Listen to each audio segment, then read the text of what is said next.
Chưa bao giờ trong cái lịch sử làm review game của tôi lại gặp một cái ca rắc rối như thế này. Đây chính là việc một tựa game trên PC bán cho đối tác để làm phiên bản trên điện thoại rồi, xong lại tự mình làm một cái phiên bản trên điện thoại nữa để đối chọi với chính phiên bản mobile trên. Nó lại rắc rối như thế đấy. Và còn ai trồng khoai đất này, kẻ mà tôi đang nhắc đến chính là Kraken với con game PUBG New State đã từng khiến PUBG Mobile toát hết cả mồ hôi đít. Vì nói gì thì nói, đây cũng là một phiên bản chính thức đến từ nhà làm game Kraken. Còn nhớ bao nhiêu tựa game ăn theo con hàng PUBG cũng đã gặp khá nhiều trở ngại. Ấy thế mà đây có lẽ là lần đầu tiên trong cái thế giới game này có một cái tựa game phải làm nhái lại chính bản thể của mình. PUBG trong thời gian gần đây khi mà các anh em đã gào mồm lên nhiều lắm rồi, ấy thế mà trên đỉnh vinh quang chưa chịu dậy đi ông cháu ơi. Cho nên con game cũng có phần là hơi toang. Cơ mà làm sao để có thể cho bọn khác nó cười và móm mình được. Thế cho nên nhà cái quyết định lột xác để các player quay trở lại với đứa con cưng của mình. Không chỉ giải quyết những vấn đề xương xương như phiên bản PUBG PC, Kraken lại chọn quyết chơi lớn với phiên bản trên điện thoại với cái tên là New State. Chắc chắn đây sẽ là một cái phiên bản đấm vào móm PUBG Mobile của Tencent rồi.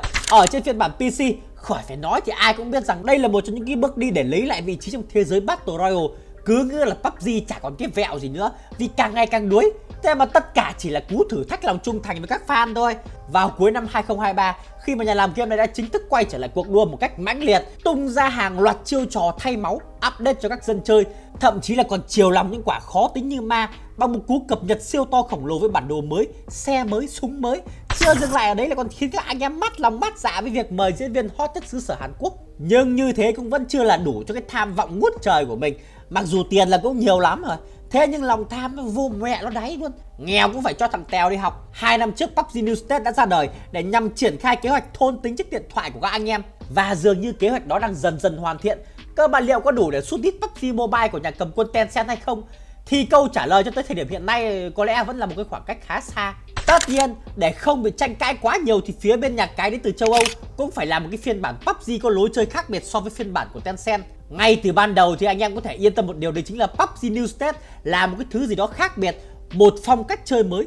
Mặc dù cũng vẫn là theo mô típ chính là nhồi nhét các dân chơi vào một bản đồ và bắn nhau tí mẹt thôi. Thế nhưng về lối chơi thì sau video này các anh em sẽ cảm thấy thích thú và mới mẻ hơn rất nhiều. Cơ mà tôi vẫn nói rồi đấy, câu chuyện đơn giản chỉ là có thêm một con hàng nữa để giải trí thôi. Chứ để mà nói thay thế PUBG thì như bên trên tôi đã chém gió với anh em rồi, có mà mướt mùa. Dưới đây là những cái điều mà có thể làm các anh em thấy yêu thích New State. Đầu tiên là cơ chế thu nạp đồ đệ đi cùng thỉnh kinh lấy top 1. Thứ khiến cho PUBG New State trở nên nhân văn vãi tè ra, đấy chính là Kraken đã nhồi nhét cơ chế độc lạ là hồi sinh kẻ địch trở thành đồng đội của mình. Nói thật trên đây có lẽ là một cái tính năng không dành cho cái team The Gamer rồi. Bởi vì cứ nấc được đối phương cái là chúng tôi bằng giá nào thì cũng phải gạt luôn, gạt ngay. Thậm chí là giữa mưa bom bão đạn, bất chấp tất cả các kẻ địch khác.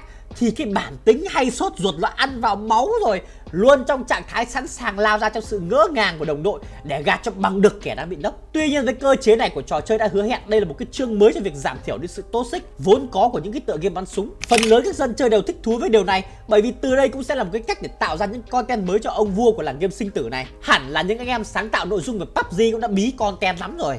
Làm đủ trò từ review súng này, review bản đồ, trích lỏ, bắn hay là đếm kill, bắn vui vẻ, thậm chí là cả những cái pha hên xui này nọ. Triển hết bố nó rồi còn đâu nữa. Content bây giờ là bí lắm, không thể nào mà có cái gì mới cả. Đâm ra bây giờ để tạo ra một cái thứ mới cho PUBG gần như là điều không thể. Có lẽ là nhà làm game đi guốc trong bụng các dân chơi của mình rồi.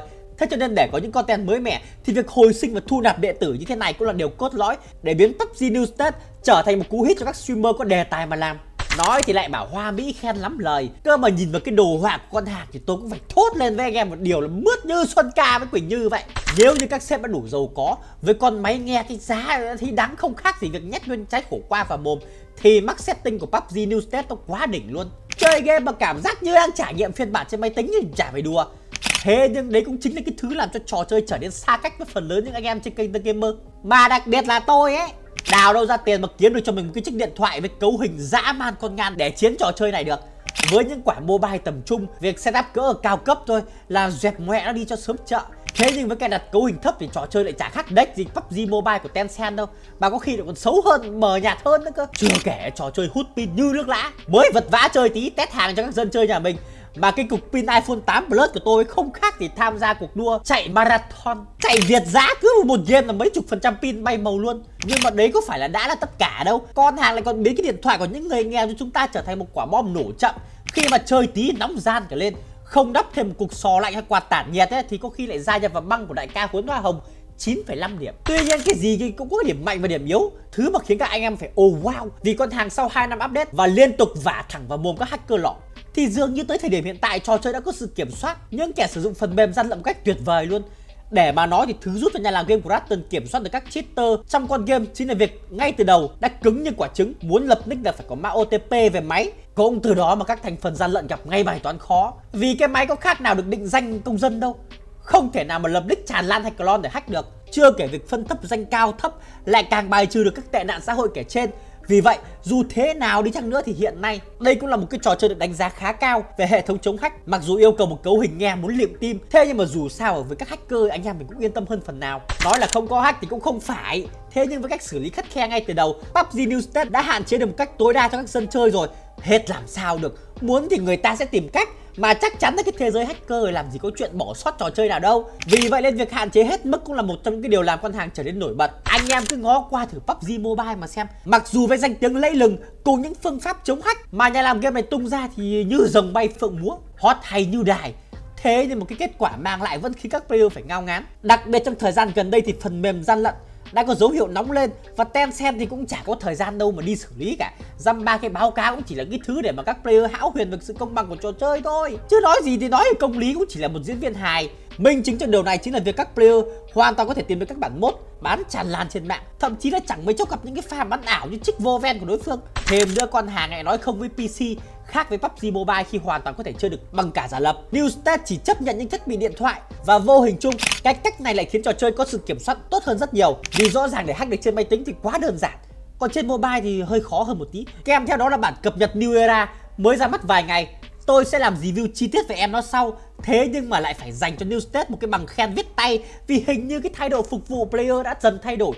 Từ một kẻ kiêu như chóa, nay Ratten đã biết nhún nhường hơn và liên tục tập trung làm mới các siêu phẩm của mình. Ok, trên đây là những nhận xét của The Gamer về PUBG New State. Thế còn anh em thấy thế nào? Đừng quên tặng vào mồm chúng tôi một comment nếu cảm thấy muốn được chia sẻ nhé. Và video này cũng được đấy, có tính chất trò hề của xã hội thì đừng ngần ngại ấn nút like và đăng ký kênh để đón chờ những video sau. Đã đến lúc chúng tôi phải chim cúc rồi. Hẹn gặp anh em vào những content mới. Và bây giờ thì xin chào.